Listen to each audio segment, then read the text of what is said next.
Yes, Peter, you can start off. Hare Krishna, Hare Krishna. Hare Krishna. Om Ajnanatimirantasya Jnananjanashalakaya Chakshurunmilitam Yena Tasmai Shri Gurave Namaha. Shri Chaitanya Manobhishtam Tapitam Yena Bhutale Swayam Rupakadamayam Dadadi Swapadantikam Vandeham Shri Guru Shri Yuta Shri Gurun Vaishnavamscha Shri Rupam Sagrajatam Sahagana Raghunatanvitam Tam Sajivam Sadvaitam Savadutam Parijana Sahitam Krishna Chaitanya Devam Shri Radha Krishna Padan Sahagana Lalita Shri Vishakan Vidamscha He Krishna Nama Mahavadanyaya Krishna Prema Pradayate Krishnaya Krishna Chaitanya Namine Gauratishve Namaha Panchatattvatmakam Krishnam Bhaktarupa Swarupakam Bhaktavataram Bhaktakyam Namami Bhakta Shaktikam हे कृष्णा करुणा सिंधु दीनबंधो जगतपते गोपेश गोपिका कांत राधा कांत नमोस्तुते तप्त कांचन गौरांगी राधे वृंदावनेश्वरी वृषभानुसुते देवी प्रणमामि हरिप्रिये वाञ्छाकल्पतरुभ्यश्च कृपा सिन्धुभ्य एव च पतितानां पावनेभ्यो वैष्णवेभ्यो नमो नमः नमां विष्णुपादाय कृष्णप्रेष्ठाय भूतले श्रीमते भक्तिवेदान्त स्वामिन्निति नामिने नमस्ते सरस्वती देवे गौरवाणी प्रचारिणे निर्विशेष शून्यवादी पाश्चात्य देशतारिणे जय श्री कृष्ण चैतन्य प्रभु नित्यानंद श्री अद्वैत गदाधर श्रीवासादि गौर भक्त वृंदा हरे Krishna Krishna Krishna Hare Hare Hare Ram Ram Ram Hare Hare. I will do the Gita Mahatmya prayers now. Gita Shastram Idam Punyam Ya Patet Prayata Puman Vishnu Padam Avapnoti Bhaya Shokadi Varjita Gita Dhyayana Shilasya Pranayama Parasya Cha Naiva Shanti Hi Papani Purva Janma Kritani Cha Maline Mochanam Pumsa Jalasnanam Dine Dine Sakrit Gītamrita samsara malanashanam Gita sugita kartavyam kim manye shastra vistare yasvayam padmanabhasya mukha padmat vinishrita bharatamritam sarvasvam vishnu vaktra vinishritam Gita gangodakam pitvam punarjanma na vidyate सर्वोपनिषदो गावो दोक्ता गोपालनन्दनः पार्थो वत्स सुधीर्भोक्ता दुग्धगीतामृतं महत् एकं शास्त्रं देवकी पुत्रगीतम् एको देवो देवकी पुत्र एव एको मन्त्रस्तस्य नामानि यानि कर्मापि एकं तस्य देवस्य सेवा जय श्री कृष्ण चैतन्य प्रभु नित्यानंद श्री अद्वैत गदाधर श्रीवासादि गौर भक्त वृंदा हरे Krishna Krishna Krishna Hare Hare Hare Ram Ram Ram Hare Hare. Mataji, I'll start. Yes, Peter, you can start. Hare Krishna everyone. Pranams to everyone. Your volume is too low, extremely low. Oh, okay. Let me try to fix that, Mataji. Yeah, please. Is it okay now? Yeah, now it's fine. Okay. Hare Krishna everyone. Pranams. Please accept my humble obeisances. Before I start, I would like to thank Sachimaji and Ramakrishna Prabhu for giving me this opportunity for doing the past 2 chapters as well as this last chapter that I'll be taking today. And I also want to thank all my parents and my friends also for supporting me throughout this entire few weeks of preparing for each chapter. And I'm just praying to the Lord so that I get the right words at the right time and I'm able to convey the right message. And yeah, Hare Krishna. So I'll be starting today the second last chapter of Bhagavad Gita, which is the 17th chapter. And I'll just share my screen.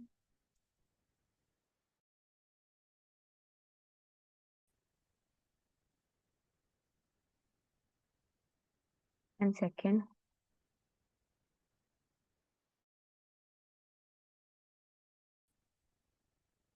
Yeah. So we'll be starting the 17th chapter, which is titled The Divisions of Faith. So first, before I start, we will have a quick recap from what we have learned from the last chapter, like a connection between the last chapter to the chapter that we'll be doing today. So in the previous chapter, Krishna established that the faithful followers of the scriptures, the ones who faithfully follow the scriptures, are divine, whereas the ones who are faithless, they are considered as demoniac. And he also mentions in 16.23 that whoever disregards scriptures and behave whimsically do not attain happiness in this life or the next life. So in this chapter, Arjuna asks Krishna about the faith of those who those who have faith, but they are not based on the scriptures. So they have some amount of faith, but whatever they do, it's not based on the scriptural instructions. So Arjuna is asking about the position of those people. And Krishna then explains about faith as an answer. In response to that, Krishna explains about faith and the three modes, the various other things that we do in the three modes of material nature. So basically, if we just see in simple words, what we are going to see in this chapter is that in the previous chapter, we saw two extremes of people, one who does not follow the scriptural instructions and one who does follow the scriptural instructions, which is divine and demoniac. But in this chapter, Krishna is going to talk about those people in the middle, that is, without scriptural faith. So this is what we'll be seeing in this chapter. Second.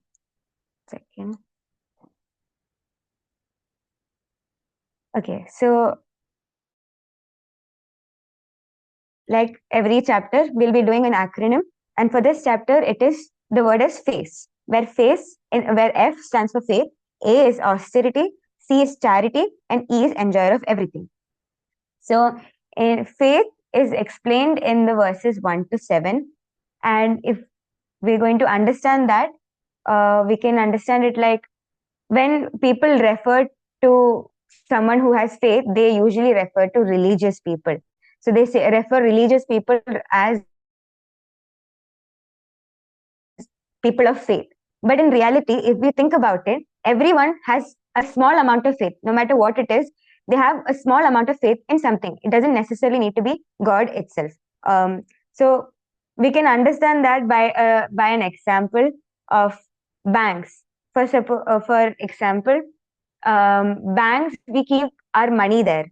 We keep our gold or money. We trust the bank. So we have some amount of faith on the bank that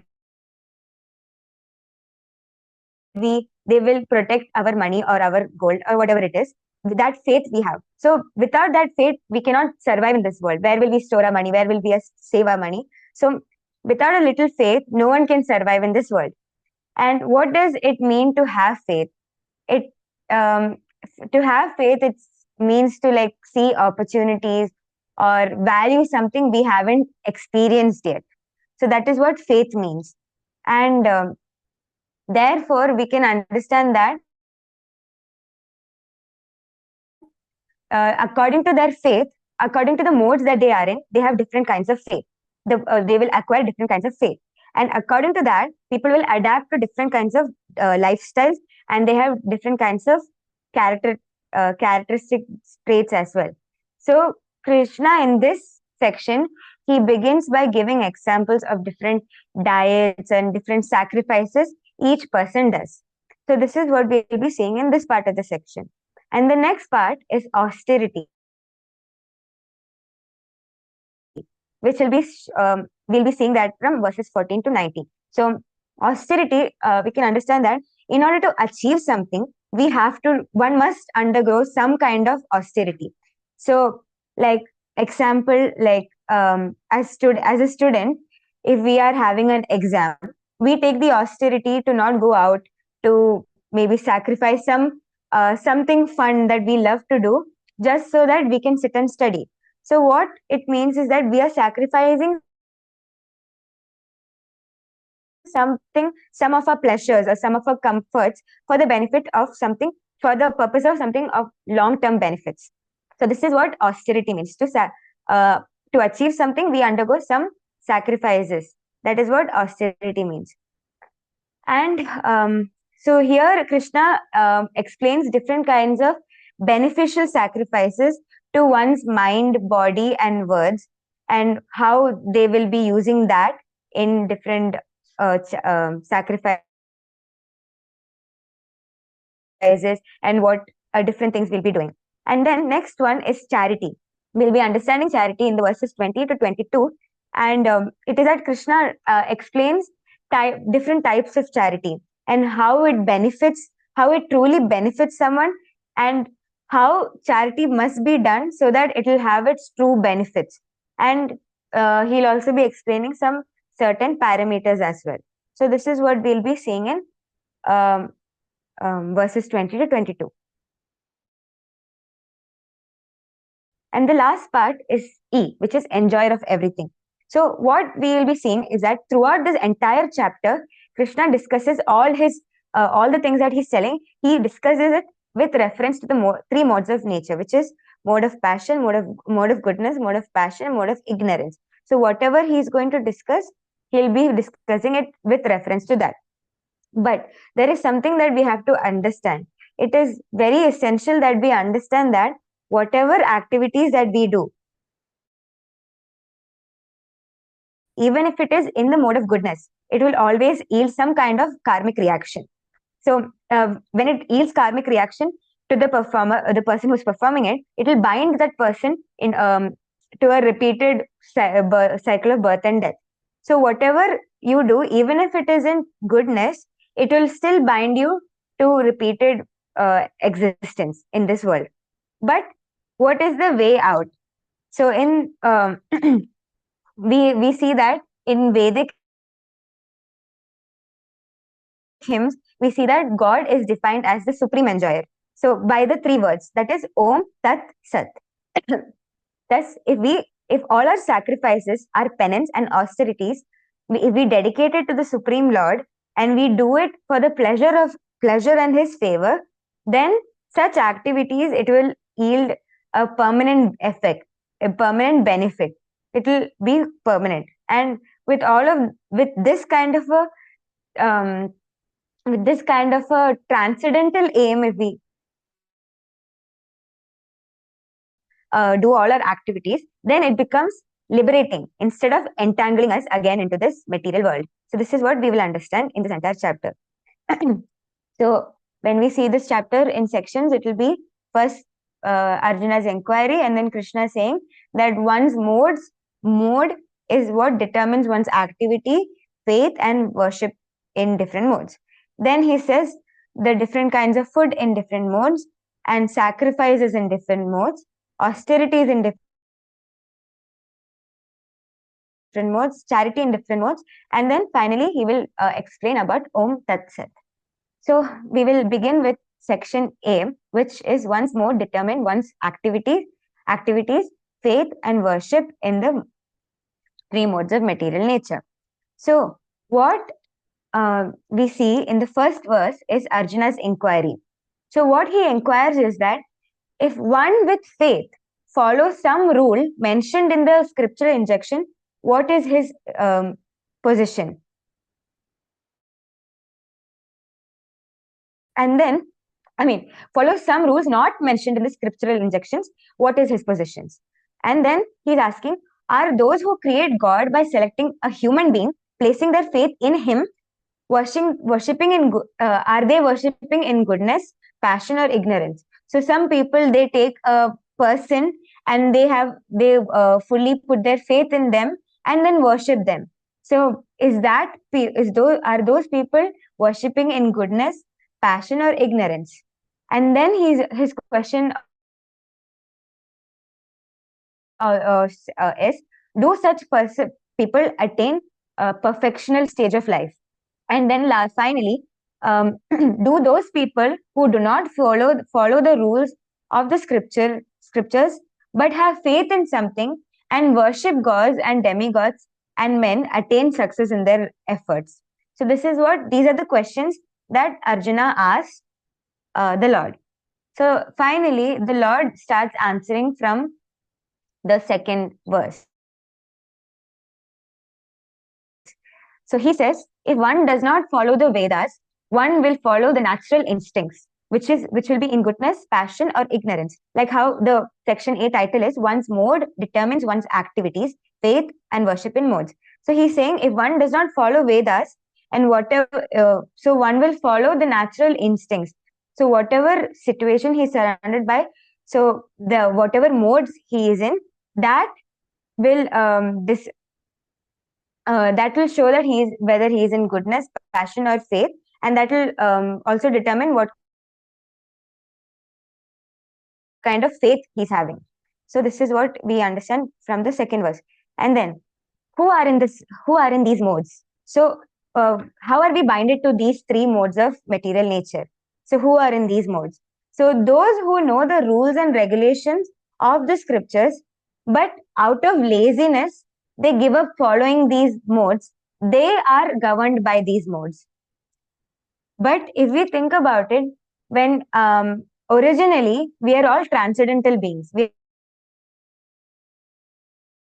are nirguna, but because of our association, we get entangled in these kind of modes. So then we become, out of laziness, we give up following these rules and regulations that are instructed to us by the scriptures. So then we will we that's when we are bounded by these three modes of material nature. And then, how do one acquire these modes? So these modes are acquired according to the activities of previous life. So we can refer to this from Bhagavad Geeta 13.22, where it says, the living entity in the material nature thus follows the ways of life, enjoying three modes of nature. This is due to his association with the material nature. Thus, he meets with good and evil among the various species.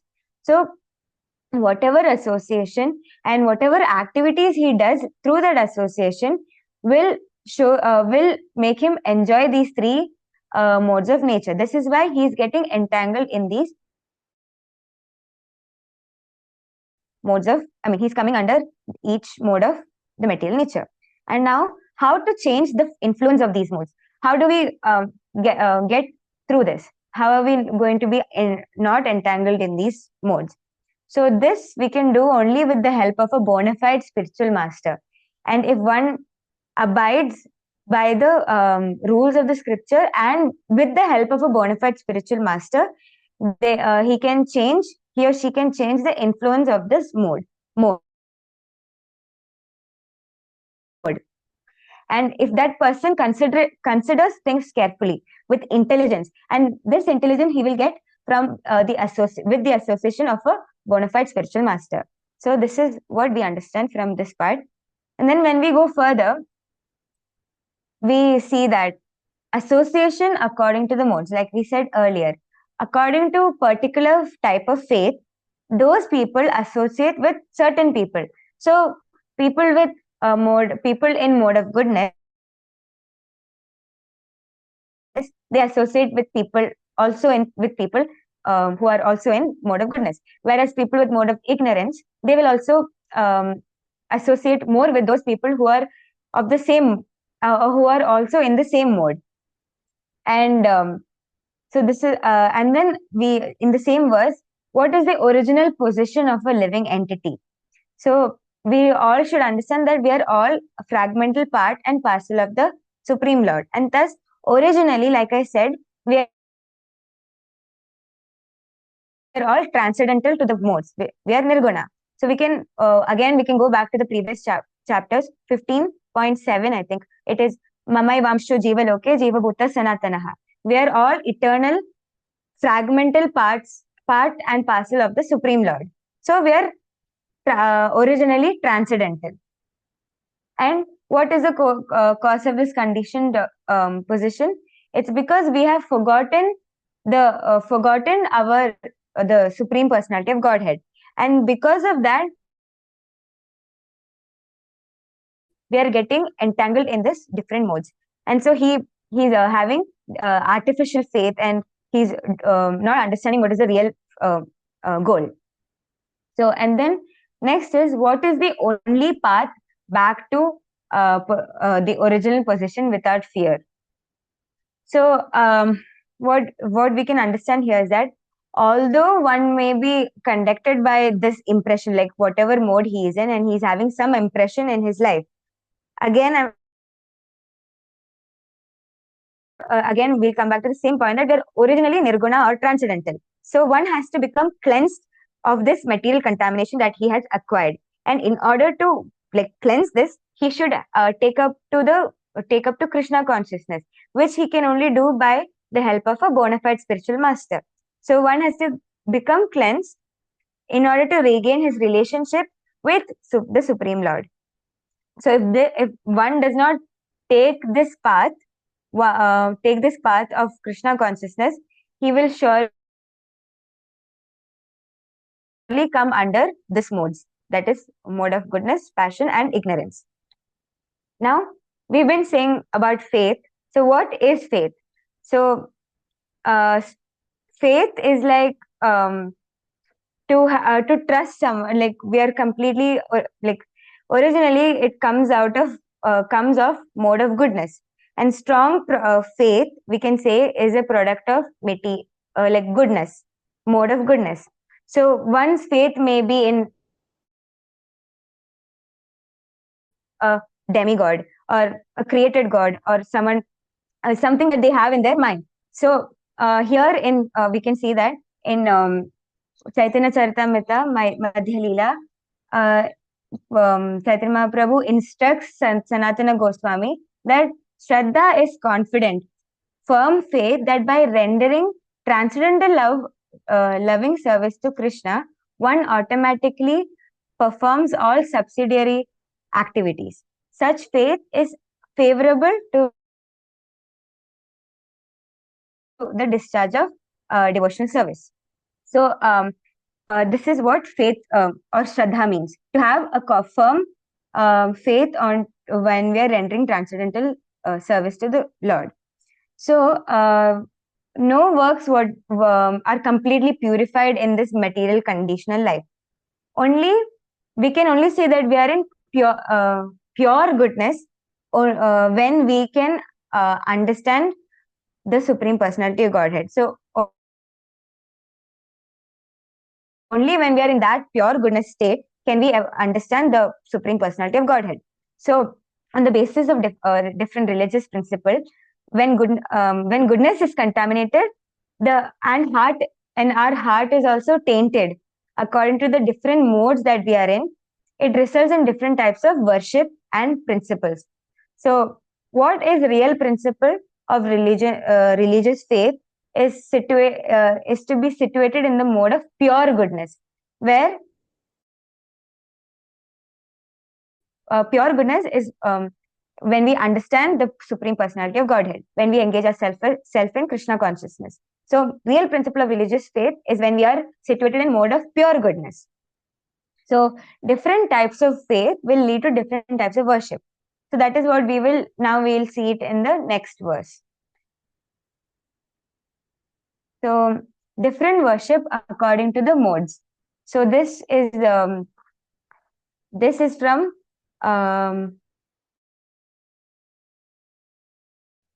verses 3, 4.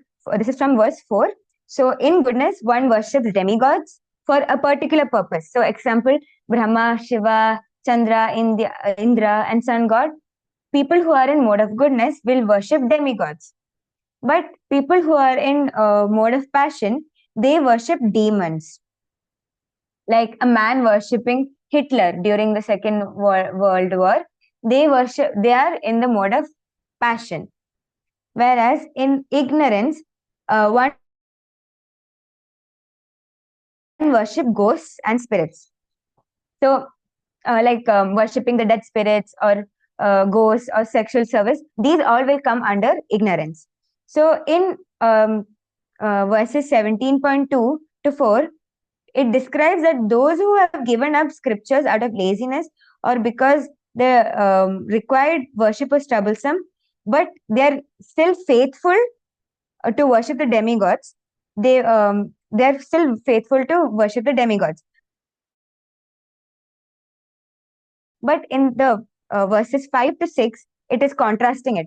It describes that it describes the demoniac way of worship, which is against the Vedic practices. So this is what we can contrast between second and fourth shloka and fifth and sixth shloka. So now we'll be seeing the fifth shloka.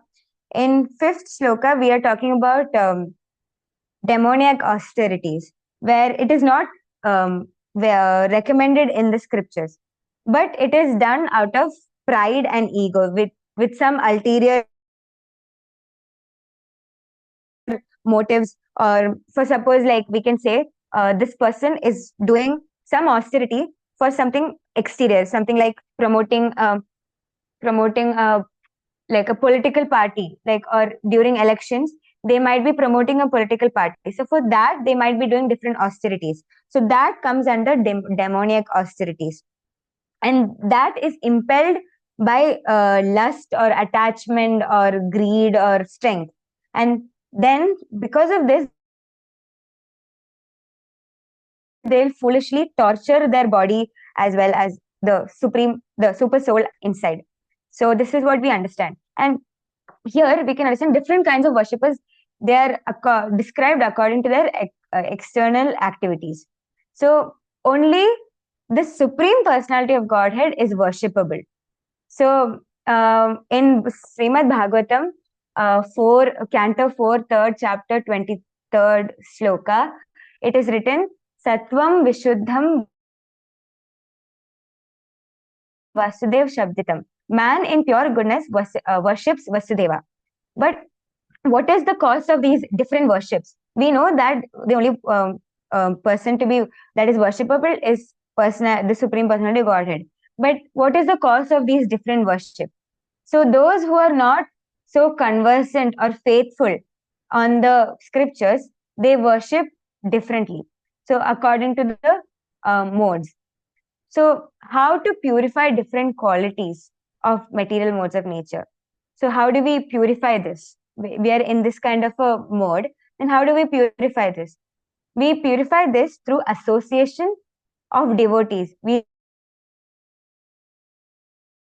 purify this through association with people of transcendental nature. So association is the key. When we associate with different people, we can come out of these modes, and we can rise to a transcendental level and go into the mode of pure goodness, where we can understand the Supreme Personality of Godhead. So that is what we understand in these fifth and sixth shlokas. So more, if I'll add more to the fifth and sixth shloka, where some people try to make some severe austerities which are like not recommended in the shastras. They undergo like severe austerities or penance. They're not recommended in the scriptures. Like for example, they might be burning camphor in their hand, which is going to cause a lot of pain for themselves, or they're going to observe severe fasting for many days, which will also affect their health condition. And some even tortures their body to attract the attention of the god. So one of the example that we can say is that Vrikasura, he had cut his like flesh and offer to Lord Shiva as a as like a offering for him when he was doing his penance to please the Lord. So these are all not recommended by the scripture. So they undergo severe austerities, but they are not recommended by scripture. So they are all, whatever outcomes that they get, that they are not useful. They're very useless. And all these and even many severe austerities are not recommended by scriptures, but out of ego, or to show them out of pride and lust or attachment, they do it to like say, oh, I did this kind of austerity, I did that, to attract attention, to show that I did something big. So out of ego or lust or pride or attachment, people do these kind of austerities, but they are not recommended by the scriptures. That, and we also must understand here that the body composed of it is composed of gross material elements, and that is the property of the Lord. And then the Lord is dwelling in each of our body, each of us, as Paramatma. So anyone who does these things like ashastram vihitam goram, and that is torture uh, the material elements of the body, and as well as the super soul dwelling within, they are to be known as demons. So they are of demoniac qualities. So whatever we do that is severe austerities that are not recommended by the scriptures, we're not only hurting ourselves, we are also hurting the Paramatma inside. And we should also understand that this body that we have is the property of the Lord. So we are not supposed to do anything like that to ourselves. And so the Lord also emphasizes the point that all austerities and penances should be strictly as per recommended in the scriptures. Anything beyond that will not be considered beneficial to the living entities. So he declares that whatever austerities you do should be from recommended by the scriptures. Otherwise, it's of no use. It is not beneficial. And then the last sloka of this section, which is 17.7, 17.7, Krishna talks about even the food that a person takes.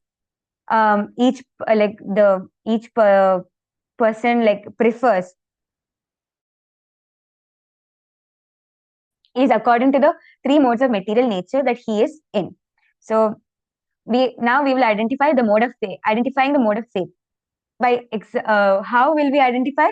By observing how the person eats, what kind of active sacrifices he's doing, what kind of austerities and charities he's doing. So this is how we'll be identifying the mode of faith.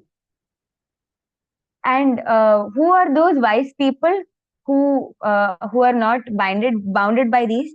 Those are the wise. Those people who are wise know and discriminate based on these activities. But foolish people are those who consider all food or sacrifices to be same, and they don't discriminate. And so no, they think that no, there's no need of scriptures. One can manufacture their own ways and do anything on their like according to their liking. So you can all think about the cases you've known to us by experience. You may like to have spicy food, or you may like to maybe like take a lick of pickle once in a while, or chutneys or some other foods. But some like to have no spice, mild tasting food, like, and some like it saltier, or some like meats, and some are vegetarian, some like their food very hot, some likes it very cold, and some like sweets and juicy fruits, or foods, or etc., like something like that. So the choice or liking for food is different for each of us. Why? Because we are in different modes of material nature. So here Krishna says this preferences is of three kinds according to the three modes, and it is the same for sacrifices, austerities, and charities as well. So the same rules apply for those as well. So in the coming parts, also Krishna speaks about the differences between food, sacrifices and austerities, everything in three modes of material nature. So first we'll be seeing about the food, that is from verses 8 to 10. Then here we see that in each mode, what kind of food each person eats. So in mode of goodness, people will be eating something like juicy, or it's wholesome, or fatty, like sweet, or it's pleasing to the heart. So um, here, when we are eating, like when we're talking about food under goodness, it shows that food under goodness increases the duration of life. It increases the duration of life, and it also purifies one's existence as well.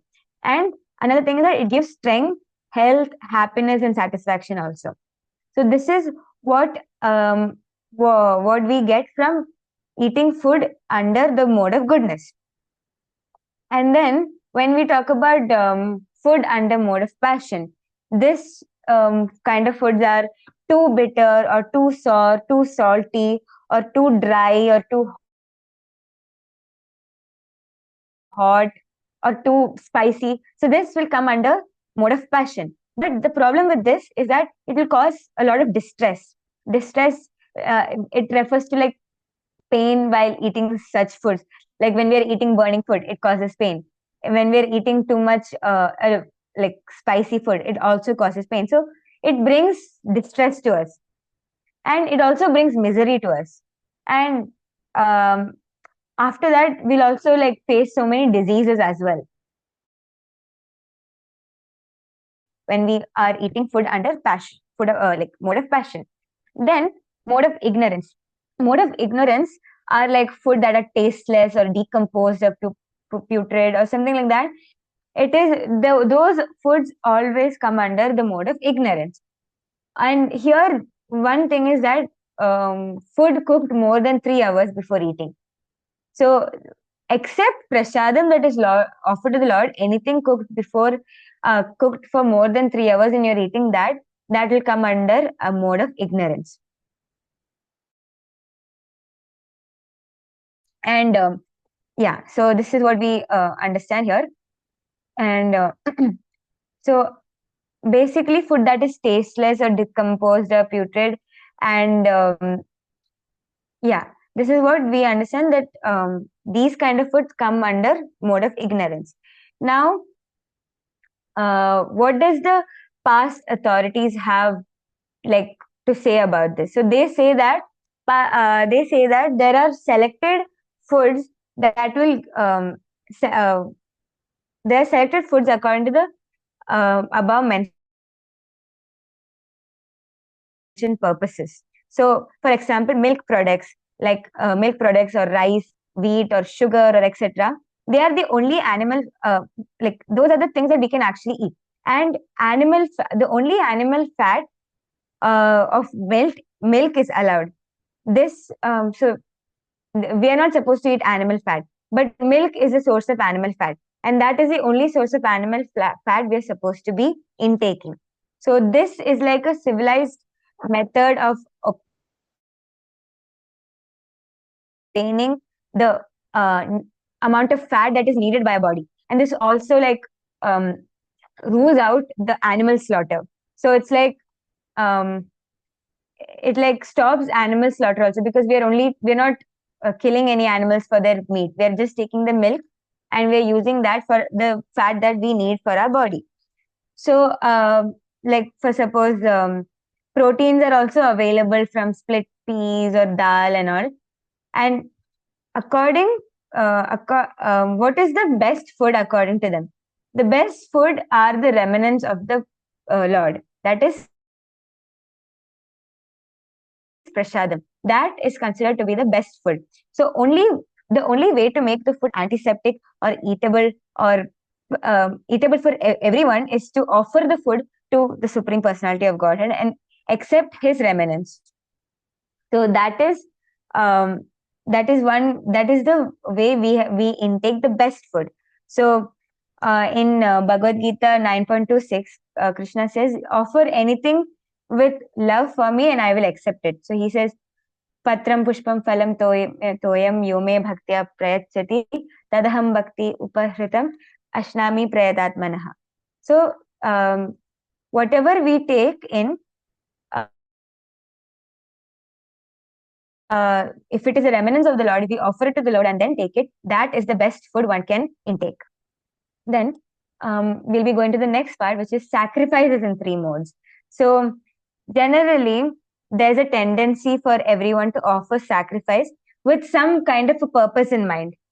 But here in these few shlokas, it is stated that sacrifice should be performed without any such desires. That should be your mood when you're doing sacrifices, without any desires.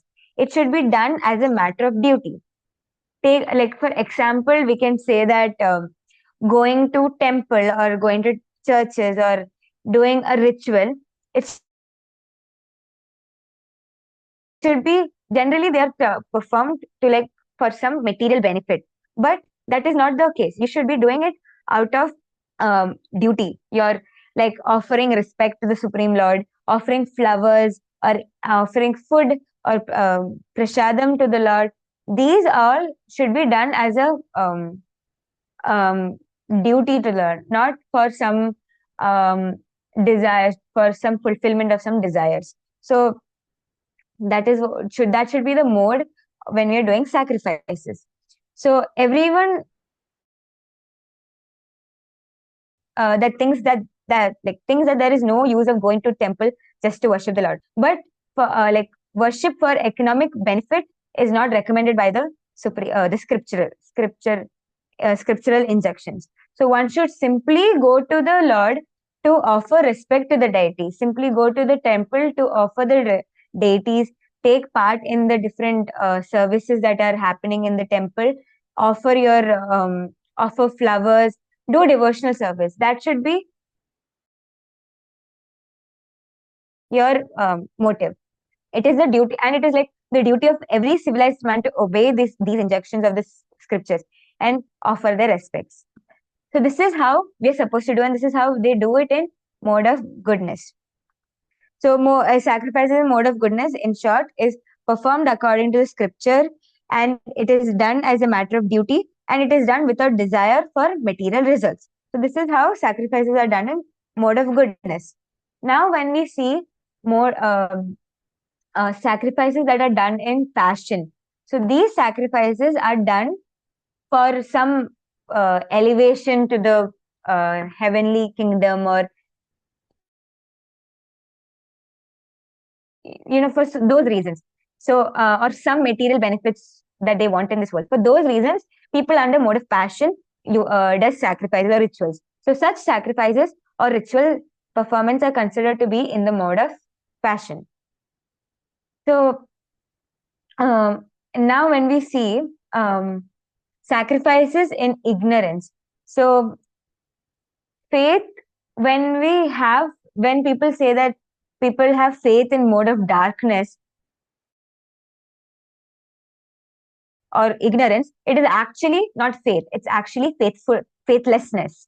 So sometimes people like worship demigods just to like get some money, or just to, and then what they do, they spend the money for recreation, and they ignore the spiritual, scriptural injunctions. So such like what's it, the word such ceremonial like shows of religion, or such ceremonial shows of these practices are not accepted as genuine. They're not genuine enough to like be beneficial also. So they're all in the mode of darkness. So they produce a demoniac mentality. They don't produce a good outcome. They produce a demoniac mentality, and these kind of sacrifices, they do not benefit the human societies as well. So sacrifices and ignorance, in short, is performed without regard for the direction from the directions of the scriptures, and without distribution of prasadam, there's no prasad, like we're not taking prasadam, we're not we're not chanting Vedic hymns, or we're not doing any remunerations to the priests as well. And this is completely without faith. So this is what is the kind of sacrifice that happens in mode of ignorance. With this, we come to the end of this section, section C. So as a summary, sacrifices are dutifully performed according to the scriptures, and they are, but those by those not desiring reward are in goodness. But sacrifices done for material rewards are in passion, and sacrifices that are done unfaithfully performed, which is disregarding the scriptures and neglect prasadam distribution, and in which priests are not remunerated for, they are called, they are in ignorance. So those kind of sacrifices are in ignorance. So this is what we have learned in this section. Now we go to the next section about austerities. 3 types of austerities we have seen. So these 3 types of there are 3 types of austerities: austerities of my body, austerities of speech, austerities of mind. So here, worship of the Supreme Lord, the Brahmanas or the spiritual masters or superior, like a father or mother, and having cleanliness or simplicity or non-violence and celibacy all come under the austerities of body. So so when we say cleanliness, a person has to be completely clean, always have to keep himself clean, some very simple he should be. And then celibacy is like not engaging oneself in illicit sex or being being non-violent. So these are all kind of the types of austerities that come under body. And when we are coming to speech, that austerities of speech is of speaking truthful words. So this process of speaking in spiritual circles or and say something that is upheld by the scriptures, that is pleasing and which is beneficial to others and not agitating others, those all come under austerity through speech. So example, teachers, like a teacher can correct only his students. Even if it is agitating for the student, the teacher will correct him, but not others who are not his students. So this is beneficial to the student. So those will come under austerity of speech. And all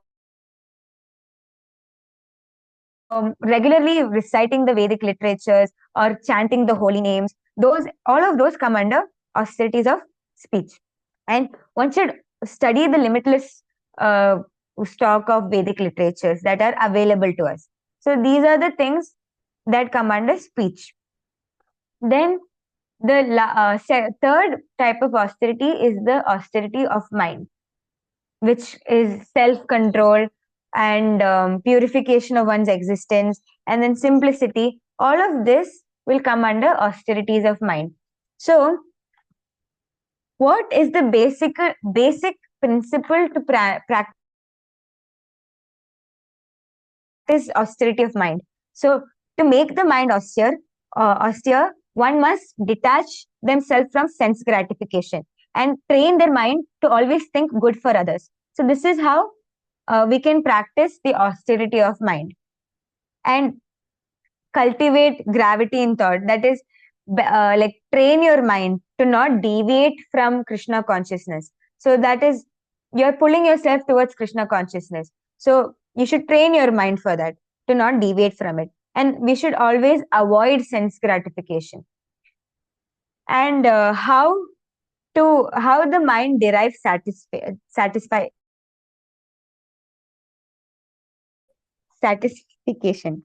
Yeah. So satisfaction. So obtained by taking the mind away from thoughts of sense enjoyment. That will only happen when you're trying to please your mind. So when you're trying to please your mind, and if you don't please your mind, that will deprive your mind of satisfaction. So for that, you should keep your mind away from sense enjoyment or sense gratification thoughts. So best course to divert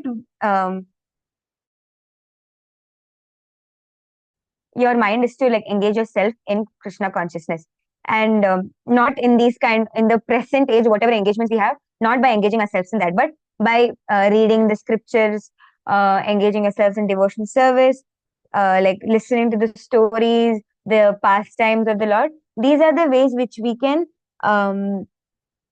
put our mind in service of the Lord and keep our minds away from these kind of sense enjoyment thoughts. Then, how do we practice simplicity? Like I said, mind, it should be about simplicity. How do we practice it? So, we should, we should always be down to earth. We should not have any frivolous behavior, or we should be devoid of duplicity, and we should always think of doing good for others. So, this way, our mind will always be in simplicity. And then next part was self control. How do you um, um, control your mind? So control of mind implies that detachment from sense gratification. So you have to um, detach yourself from sense gratification. So, and finally, purification of one's existence is by being completely straightforward in one's dealings. So in this way, you will purify your um, existence as well. So this is the austerity of mind. Now we'll be seeing austerity in three modes. This was three types of austerities. Now we'll be seeing those austerities in the three modes. So that is explained 11 to 13, verse 11 to 13, where in goodness, austerity is performed with transcendental faith, and they're not expecting any material benefits, and it's only for the sake of the Supreme Lord. So it is performed with transcendental faith and not expecting any material benefits, and only for the sake of Supreme. Then for passion, it is out of pride and for the sake of respect or honor or worship, like just for the pride, they do these austerities. It is neither stable nor permanent. So desire to be worshipped by subordinates, let them wash their feet or offer riches. So this is all of this. If this is your reason for doing austerities, then it will come under the mode of passion. And then when we are talking about austerity in mode of ignorance, it is completely out of foolishness. It is completely out of foolishness. You don't know. There's no faith in the austerities that you're doing, and it is with self torture or to destroy or injure others. Like how Hiranyakashipu was praying to Brahma for immortality. Why? Because he didn't want to be harmed by others. So that was out of foolishness. So and to destroy others and injure others, he wanted to catch hold of the all the devatas. So for that, he was praying to Brahma for immortality. So this will come under mode of ignorance. And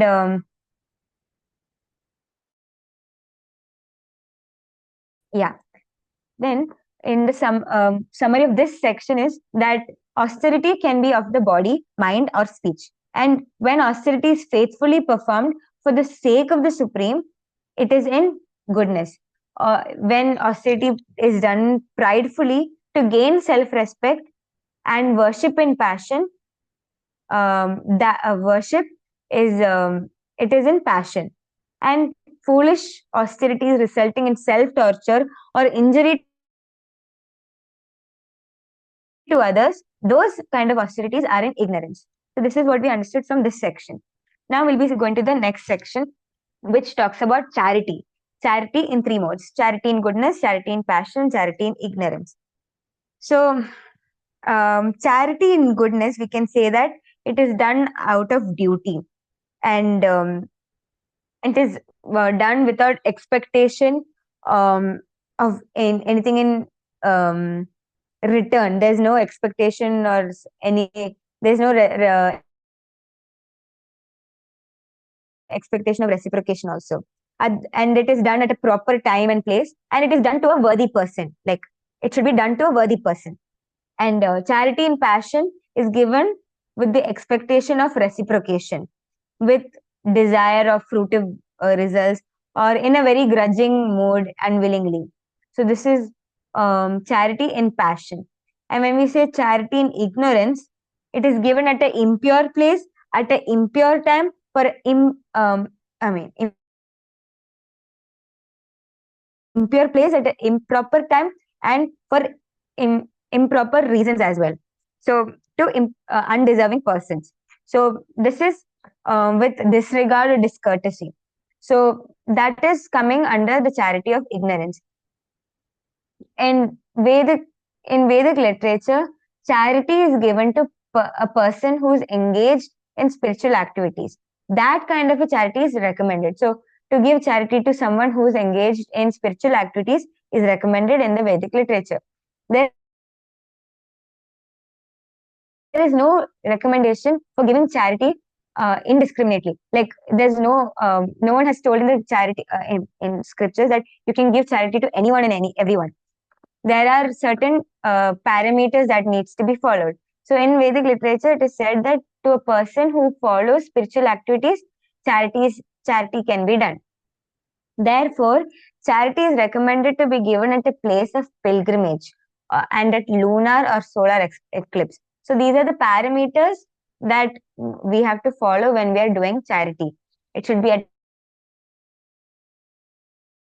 a pilgrimage, at lunar or solar eclipse, or at the end of the month, or to a qualified Brahmana or a Vaishnava devotee, or in temples. Such charity should be given without any consideration of return. Like, you should not expect anything to anything for in return for you in return. So charity to the poor is sometimes given out of passion. But if the poor man whom we are giving charity to is not worthy giving charity to, then there is no spiritual advancement in it. So in other words, basically, indiscriminate charity is not recommended in the Vedic literature. And when this charity is performed for elevation to like heavenly kingdoms, and sometimes with like great trouble, like, why have I spent so much money on this person?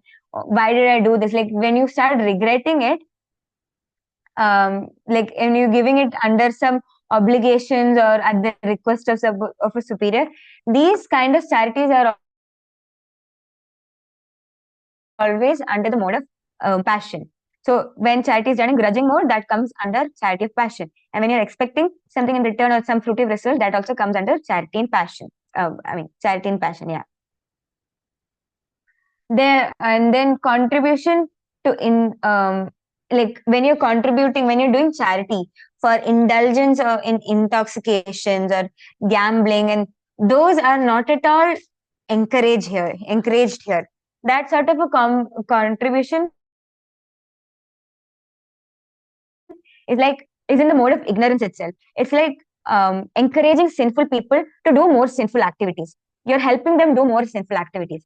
So that is not recommended by the scriptures, and it is not beneficial as well. And similarly, if a person gives charity to a suitable person but without respect, without attention, that sort of charity is also said to be in the mode of darkness. So these are the different kinds of charities that are done in different modes.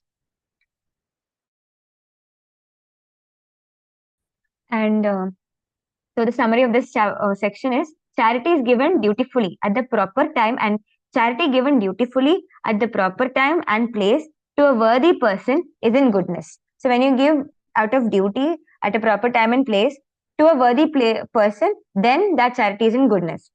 And when the charity is given with expectation for results, expectation of something in return, or some desire of fruitive results, in a grudging mood, or you're regretting giving this charity, that comes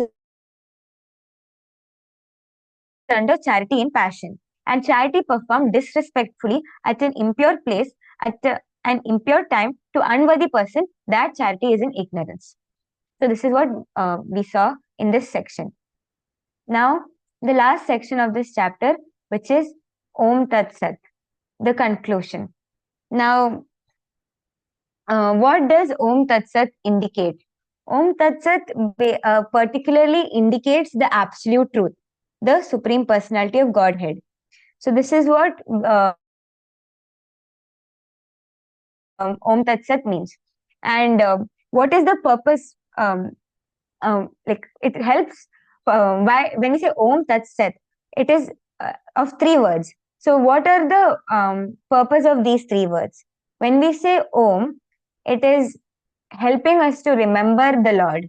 So Om means Vishnu, and so we have seen that in different Vedic hymns, we see that the word Om is always found. This is to show that our ultimate goal is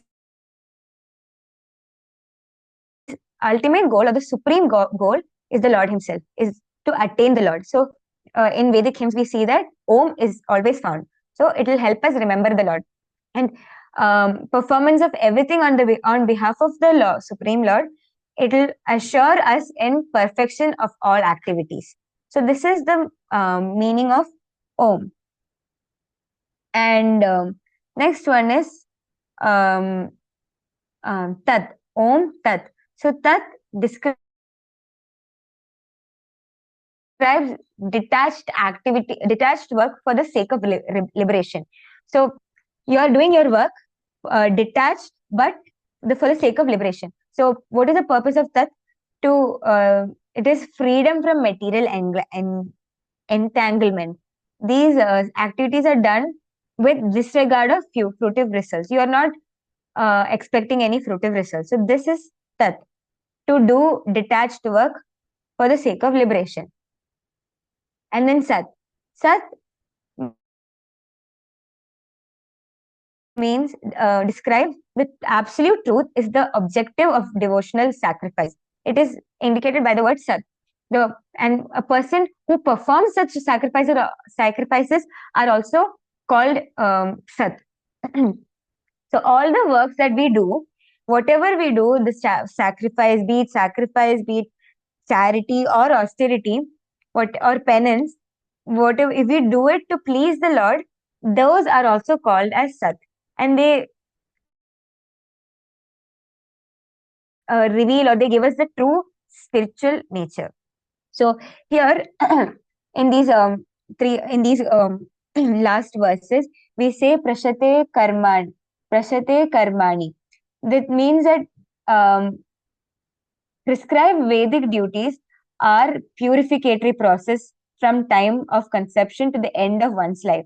So when we are doing prescribed duties from the Vedic literature, they are like purifying us. When we're doing it, it's like a purifying process. And what is the purpose? It is meant for ultimate liberation.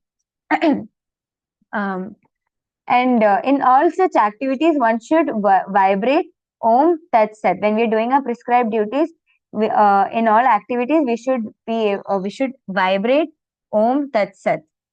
And Sadbhave and Sadhubhave. So acting in Krishna consciousness is Sattva.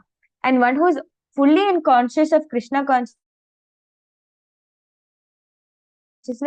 conscious activity, is called Sadhu.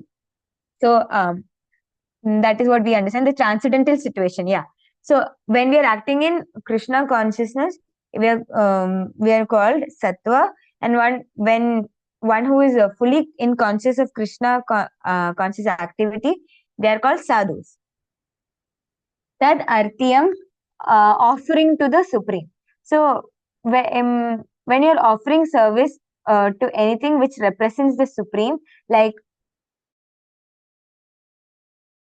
cooking prasadam or helping in dress up the Lord, or any kind of work that is related or somehow is relating to the Lord, then uh, um, so those come under doing offering services to the that represents the Supreme Lord. So tadartyam. So you're offering to the Supreme.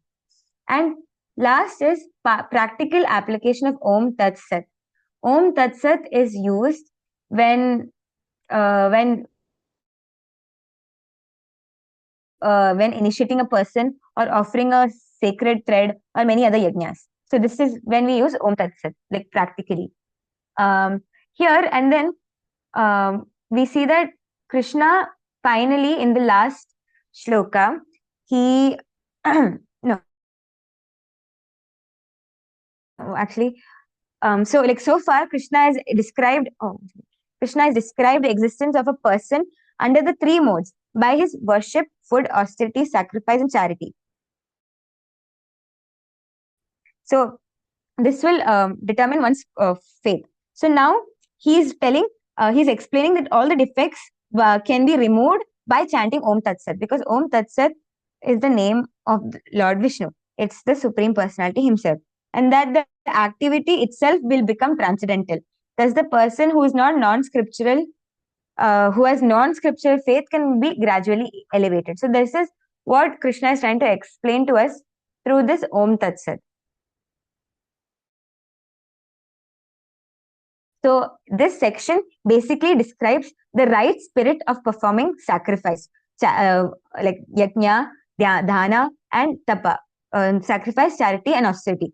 So which is dedicated to the Lord. So again, prescribed duties we have to offer it to the Lord, and when we are doing it in full Krishna consciousness, and we are offering it to the Supreme, these are all the right. These are all the spirit that we should be having when we are doing such sacrifices and charities and austerities. So this is what we understand. So in summary, we can say that Om is to help us remember the Lord, and it is always chanted. It is always chanted in the beginning by those who perform sacrifices, charity, and austerities to attain the Supreme, because that shows us that our supreme goal is to attain the Supreme Personality of Godhead.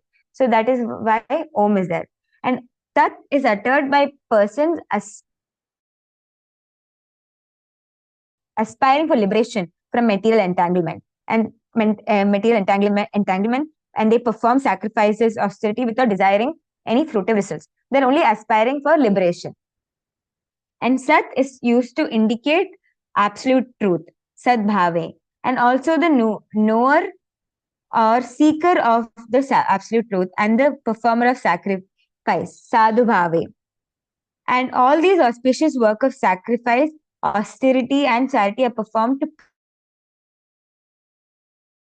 please the Supreme Lord. And any work that is dedicated to the Lord is permanent, and it is called Sat. This is what we learned from this Om Tat Sat. Now, in the final shloka, the Lord says about Asat.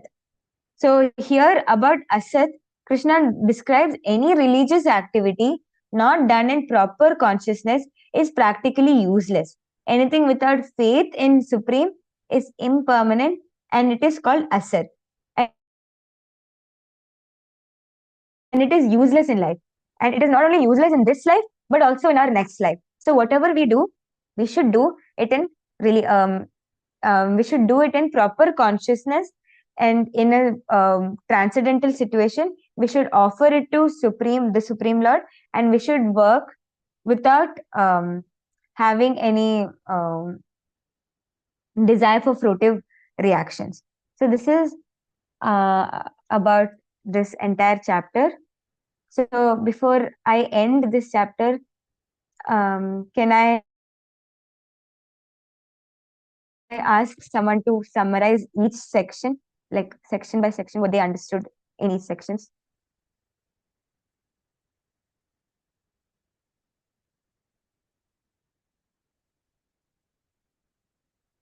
Anyone would like to? Hare Krishna. The Yes, Prabhu. Krishna, thank you for your nice presentation and speech. 17th chapter, I have taken some notes. Just the division of faith. Acronym is FACE. F stands for faith, A for austerity, C for charity, and E for enjoyer of everything. Uh, so then 17.7 identifying mode of faith. Uh, um, 8 to 10, it is food in three modes: goodness, passion, and ignorance. And below this goodness, passion, and ignorance, the types of food we have to eat: soft and vegetable and milk products. These are all comes under goodness, and spicy things will come under passion, and food cooked beyond 3 hours, and stored food, non-vegetarian, these all come under ignorance. Okay, then 11 to 13, sacrifice in three modes. There are 11 to 13. And also discussed about three types of austerity: body, speech, and mind. Uh, Body means giving obeisance to the elders, and keeping clean and good, taking good health habits. That is body austerity. Speech means we have to talk about the truth and about the God, and we should not agitate others. That is the speech. And with mind, we have to always plan to do the good things, reading scriptures, going to temples, going yatras and all. These are the three types of austerity. And austerity in three modes. This is goodness. About the then you are given for the charity. Yeah, in before charity also some more thing is there. This okay. Um, this is austerity. Austerity in three modes: goodness, passion, and ignorance. Not expecting the material benefits. Goodness means not expecting the material benefits. We have to do only for the transcendental faith in God. Passion means we should not give the charities and all for our own name and fame. Ignorance is should give the thing, austerity means charity to the proper. We should not give it to the improper people. That is one thing. And other thing is about the charities also, you have given three modes. This all conclusion is Om Tat Sat. Hare Krishna.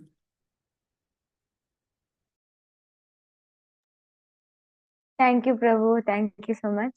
So, before I end, the last shloka, 17.28, we'll just go through it one more time because I missed some points.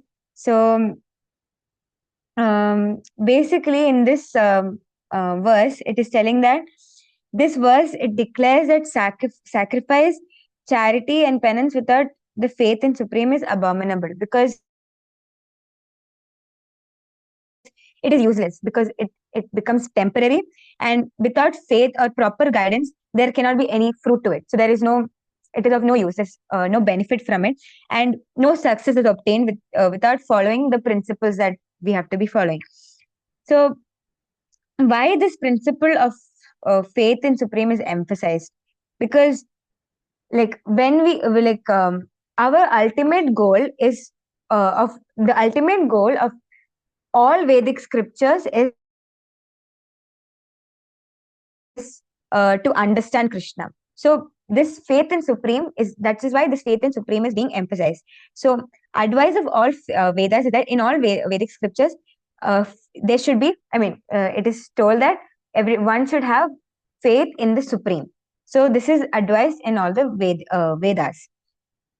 And what is the course of work that is recommended to make everything successful? So from the beginning, if you work in Krishna consciousness, under the proper guidance from a bona fide spiritual master, then whatever work we are doing, it will be successful, because we have the right knowledge and we'll know that we'll follow the right principles, and thus will all our penance and whatever we are doing will be successful and fruitful as well. And when we're saying, when we're taking mode of ignorance, mode of goodness, mode of passion, mode of ignorance, we say we can gradually elevate. But to be in Krishna consciousness is better than gradually elevating. Why? Because in the conditional state, one is attracted to different worship based on the three modes. But Krishna consciousness is transcendental to all the three modes. It is not binding us to the three modes. And the message that we get from this chapter is that to take to the direct Krishna consciousness process by the association of Krishna conscious devotees. This is the best recommended solution. So basically, association is the key. The people you associate with will determine your faith and will determine the mode you are in. So we have to associate with people who are transcendental, who are in Krishna consciousness. But now, how do we find success in this process of Krishna consciousness? Again, first find a proper spiritual master. Then we have to receive training from him under the spiritual master's instructions, and then slowly we start developing faith, and we'll achieve faith in the Supreme Personality. And when that faith will develop and it finally matures, then it is called the love of God, because our ultimate goal finally becomes the to attain the Supreme Lord, and this is the ultimate goal of all the living beings. So this is what is said in the final verse, and I would like to end my session here with this. Thank you so much, and please forgive me if I've made any mistake, or if I've missed out something, or if I've said something wrong, please do forgive me, and please do correct me as well. Hari Bol, Hari Krishna. Thank you so much.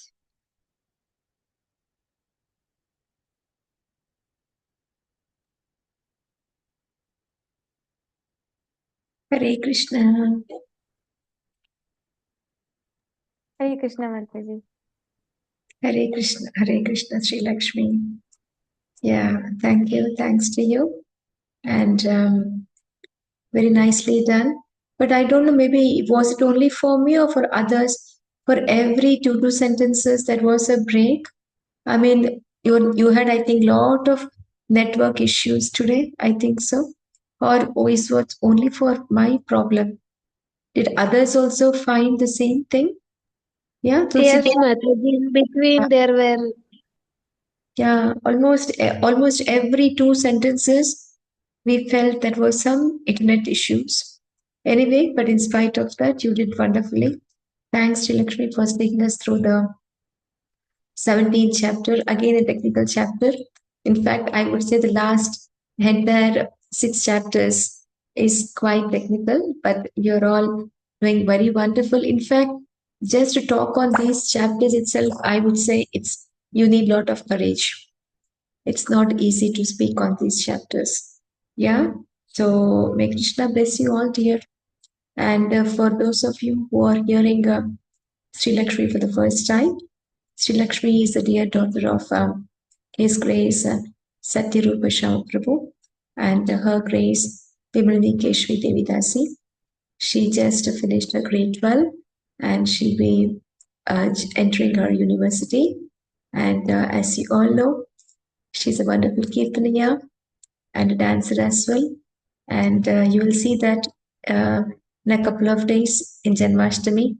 So she's also choreographing a dance for the other and helping the other children as well learn. I'm seeing messages going back and forth, back and forth. She's on her toes behind everybody. It could be the practice sessions or the costumes or everything. The messages are flying in a flash. So many messages go back and forth. That's very nice. So I think it is Savasa dosha. You know what Savasa dosha? Savasa dosha means Sahavasa dosha. That means it is a fault of association, but it is told in a positive sense.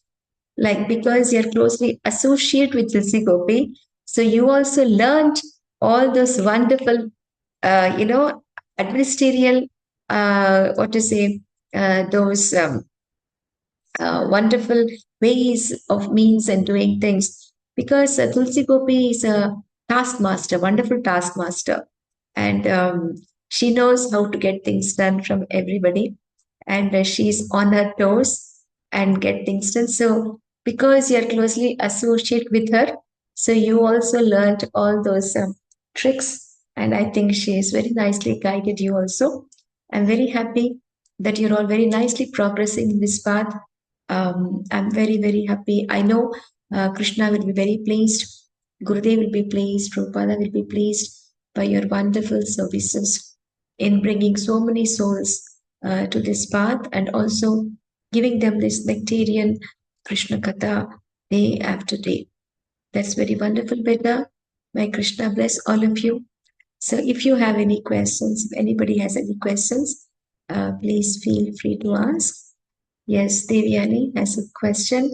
Tulsi Gopi has a question. Yes. First, let me take Tulsi Gopi. Yes, Beta, what's the question? Hare Krishna Mataji, pranams. Hare Krishna Sreelakshmi. First of all, I would like to thank you for giving such a wonderful presentation and nicely taking us through the 17th chapter. I just had a small doubt. What you had showed in the PPT, this is under austerity in the three modes. So it was written, what is done in mode of goodness is done with transcendental faith, not expecting material benefits and only for the sake of Supreme. So my question is, all these three, like when we perform devotional service, also when we perform austerities while doing bhakti, that is also done with faith in Krishna, not expecting material benefits. At least it's supposed to be done that way, and it is only for the sake of Supreme. But we know that what we perform, like bhakti, is not influenced by any three modes, and it is Shuddha Sattva. So then, what is the difference in this mode of goodness, austerity, and austerity in Shuddha Sattva? I think I have one answer, but I'm not sure if whether it is right. But what you said was right. When we're doing bhakti, we are not influenced by any of the three modes of the material nature. But like I said, there is something called pure goodness. That is not that doesn't come under. I think it doesn't come under the three modes. So it is when we are doing bhakti, it is under pure goodness. So that is done as like only for the Supreme Lord to understand this, when we understand the Supreme Lord. So whenever we do bhakti, that is also the same as like how you just said, it's only for the sake of the Supreme, and we're doing it with transcendental faith. But when we're doing bhakti, that comes under pure goodness. This is what is my understanding, but I'm not sure whether it's right. Sachimaji, is it if it's right or wrong? Can you please help? Hare Krishna Tulsi Gopi. Very nice. So your question specifically is to verse number 17.17, if I may understand you correctly. That is your question, better. So you're saying here it says austerity in goodness is performed. One, the symptoms or the characteristics of a person, it is with transcendental faith, not expecting material benefits, and three, only for the sake of the Supreme. Correct? So now your question is, then what is the difference between austerity in goodness and austerity in pure goodness? That is a question, because bhakti itself comes in that level, correct? That is a question. Bhakti falls under pure goodness. So what is it? Isn't it correct? Okay. So here we have to understand, in fact, In this regard, Srila Bhaktivinoda Thakura and also Srila Bhakti Siddhanta Thakura talks about this wonderful concept, something called the Shastriya Shraddha and Laukika Shraddha. Yeah? So,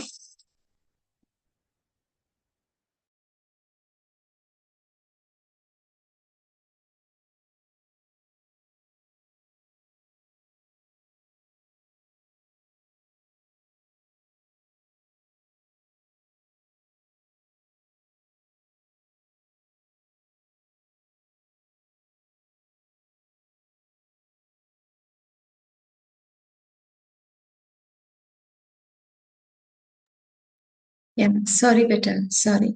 So, this is what he is talking about, and there is something called, so many a times what we do, though we may have transcendental faith and we may be doing not with any kind of expectations, and also with the mood to for the sake of the supreme, but many a times it is tinged with laukika shraddha and not shastriya shraddha. So here, because we are taught that you should not expect anything from the Lord, you are to do for the pleasure of the Lord, all these things is taught. So here what, so that means when you transcend from Laukika Shraddha to Shastriya Shraddha, that becomes pure goodness. Until then, it remains Laukika Shraddha. Laukika Shraddha means faith wherein, though you may have this, but there is a tinge of a sentiment or a habit. You may have, it could be with or without deep philosophical foundation. But when you do in pure goodness, that becomes with deep philosophical foundation, and that is when it becomes pure Shuddha Sattva. Until then, even though you're performing these activities without any expectation, still they may remain in the platform of Laukika Shraddha. Does it help you, Tulsi Gopi? Yes, Mataji, now it's clear. Yeah. That is what is understanding Buddha, but that goes a deep. In fact, that is the reason Krishna also brings this concept of Om Tat Sat in this particular chapter to bring us to that level. Yeah, what is actually Om Tat Sat? Okay, before that, let us take the question of Devyani. Yeah, Devyani, go ahead, Beta. Hare Krishna Mataji. So in this chapter, we saw the mention of how, like, what is food in goodness. It should be juicy, it should be wholesome, it should be clean, basically. But sometimes in when we get prasadam, also we see, it's little oily, it's little on the higher end of masala. So I understand, I accept it as prasadam, I honor it. I also understand the difficulties of preparing prasadam. But when we see prasadam in that state, how should we take it? Like, Hare Krishna Mataji. Sreelakshmi, please answer. Um, again, I'm not still sure about it, but like we said, it was offered to the Lord. It is prasadam. So I think I had mentioned in the PPT, I mean, while presenting also, that whatever we offer to the Lord is not, whatever we do in service of the Lord is not bound by the three modes of material nature. So like even when we're offering prasadam, when like be it what like whatever we may offer it to Krishna, when it becomes his remnants, it is not bound by the mode of material nature. So even if it's a little oily or whatever you are saying, it's like since it's the prasadam of Lord, does not come under any of the modes, any of the three modes. That is what is my understanding about your question. Hare Krishna, Sri Lakshmi, no problem. You tried your best. Absolutely fine, Becca. So, Devyani, to understand your question, so you mean to say when we see this kind of prasadam which is cooked, which might be on the more oily or more spicy. How do we understand this? Because they may not truly fall under the mode of goodness. That is your question, Devyani? Yes, Mataji. Okay, fine, better. Okay, we have to understand one important thing better here in this regard, that we all of us are in the process of learning. We are in the stage of sadhana. We are all sadhakas. We have not perfected. Okay, and also at the same time, we are not great professional cooks also. We are all learning, and we also do not have, everybody doesn't have the experience of cooking in mass scale. So sometimes it may so happen that there could be more spices or more oily. Yeah. So outwardly, externally, it may appear so, but we have to take the with the intent which it has been cooked, because the person who is cooking has made his all-out efforts to give or to serve tasty prasadam, but it may have so happened that in the process he has put a lot of spices, or maybe he has used more oil. That could be a possibility. So that kind of a perfection will come in due course of time. So we need not be so critical in looking at these aspects, but we just honor it as prasadam. If it doesn't really suit your body or your biological system, that then you may take it in smaller quantity, but you can just take it and honor it as Krishna prasadam, and also respect the person who has cooked the prasadam. Okay, beta? Yes, Mataji. Also, Mataji, there is confusion around having sprouts also. I have not had them, but just a small confusion, because some people are telling we can eat sprouts, some are telling we cannot because they are living. So how should we understand that, Mataji? No matter, everything is living better. There is nothing which is not living. Okay? But Krishna has given us, right? He's prescribed that these are the things that you can eat. So if we are to look into this nitty-gritty of it, then we will only become fanatic, and we will lose the essence. We may be looking only at the peripheral things, but we may lose the essence or the crux which we have to grasp from this whole aspect. Okay, beta? So everything taken in a balanced way, in proper proportions, even the quantity of food that we take, if we take in proper proportions and we take a wholesome meal and a balanced diet, then there is no issue. If you take only one thing more and something very less, then that will be a problem. But when you accept in this way, then there is no issue, beta. Everything needs to be there. We need to take a wholesome meal which has proteins, carbohydrates, minerals, vitamins. Everything is required, and we're all taking plant-based products only. Just because they have given sprout and because you're able to see with your naked eye, you're saying living. Don't you think when you put the seed in the soil that germinates, that is also called sprouting, right? That also is. Mataji, Mataji, even I thought I didn't understand, because I asked my mother also. So she was telling it is something related to it having life or living, something she told like that. So I got confused. That's why I wanted to clarify.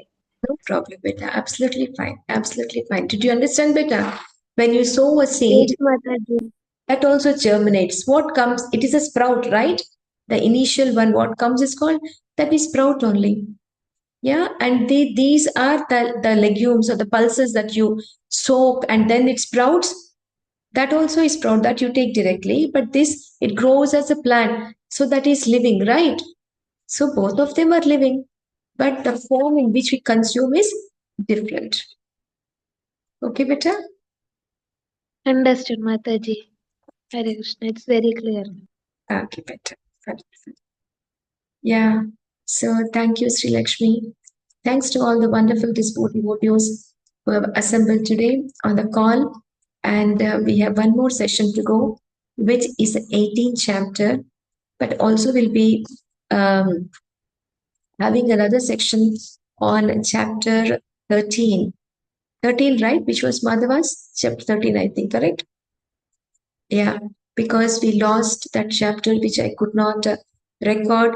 So I'll be having that chapter on the Thursday. So tomorrow is Wednesday, where we'll be hearing the 18th chapter. But then we'll have one more session on Thursday, wherein we'll be doing a redo of chapter 13, if I'm not wrong, of Madhava, because it was a blunder on my part that I did not record the session, but so which we are going to have it again so that we can record the session. So we'll be having that. So we have 2 more sessions to go.